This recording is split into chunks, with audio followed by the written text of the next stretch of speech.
কবিতা জাত গোখরো।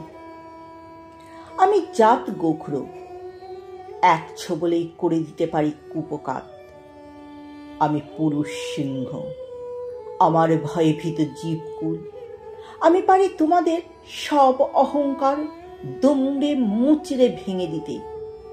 আমি নই অসহায়, নই কোনো পরজীবীর লতা।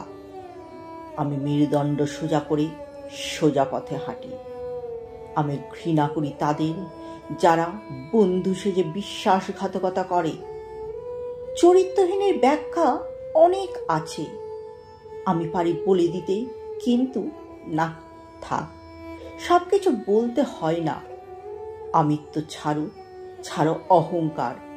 দেখো, শেখো, তুরস্কে ভূমিকম্পের ৪৫ মিনিট আগে যে মানুষটার ৩খানা সুবিশাল অট্টালিকা, গাড়ি, ব্যবসা, ধনদৌলত ছিল আত্মীয় পরিজনে ঘর ভর্তি, ছিল অহংকার। ভূমিকম্পের ৪৫ মিনিট পর ওই লোকটা সব হারিয়ে পরের দেওয়া ৩ পিস রুটি নিয়ে রাস্তার পাশে ফুটপাতে বসে আছে। প্রাকৃতিক রোষে এক লহমায় সব শেষ। একটু ভাবো, আমিত্ব ছাড়ো, সকলের সাথে সমমনোভাব রেখে আত্মীয় সুলভ আচরণ করো।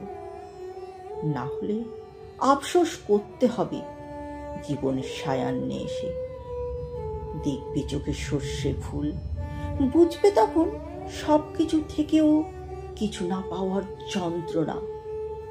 সময় থাকতে নিজেকে পাল্টাও, গোছাও নিজের অগোছালো জীবনযাত্রা। নাও শপথ, কাজ করব শুধুই অপরকে ভালোবেসে। সৎ মানুষকে অসৎ মানুষরা চিরকাল ভয় পায়।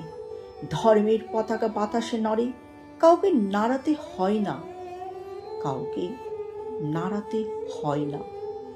কবিতা জাত গোখরো, কলমে কবি অজিত কুমার দে, কণ্ঠে আমি অরুন্ধতী। নমস্কার।